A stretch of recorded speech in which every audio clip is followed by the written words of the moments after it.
Bonjour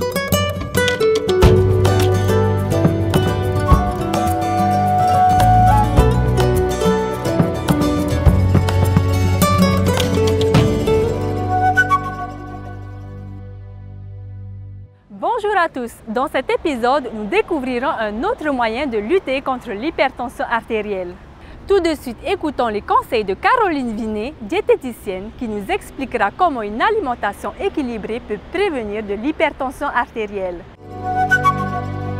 Yorana Meyata. En effet, l'alimentation peut prévenir de l'hypertension artérielle. Tout d'abord, il faut commencer par la base, l'équilibre alimentaire. Cela consiste dans ton assiette à retrouver la moitié de légumes, et un quart de féculents de type taro, riz, pâtes, et un quart de protéines comme le poisson, le tofu par exemple. Après cela, il faut faire attention à ces quantités, plus de châteaux dans les assiettes. Il faut également veiller à la bonne qualité nutritionnelle de ces aliments.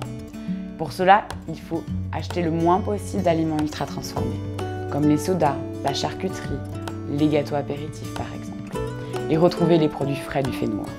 Quand on parle d'hypertension artérielle, on l'associe souvent à la consommation en sel.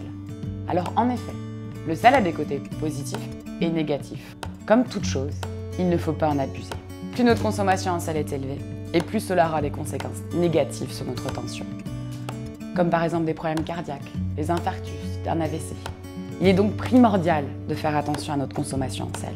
Mais le sel, c'est quoi? Dans un langage scientifique, le sel est appelé aussi chlorure de sodium, NaCl, sodium. On le retrouve dans la plupart de notre alimentation.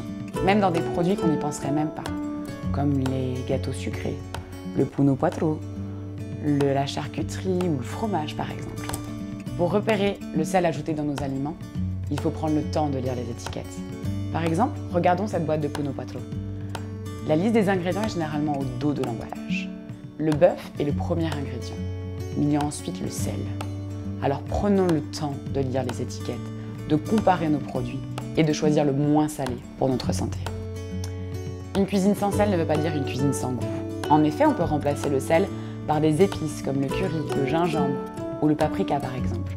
On peut également ajouter des herbes, du piment, des oignons ou de l'ail pour donner du goût à notre préparation. Si on veut utiliser du soyou, il ne faut pas ajouter du sel en plus, car dans sa composition, le soyou est déjà très salé. Les légumes en conserve, il vaut mieux les rincer avant, car dans leur fabrication, on utilise du sel pour leur conservation. Avec ces astuces, c'est à nous de jouer pour protéger notre santé. Vous avez compris les amis? Attention aux quantités et à l'ajout de sel dans les plats. À vous de jouer. À bientôt!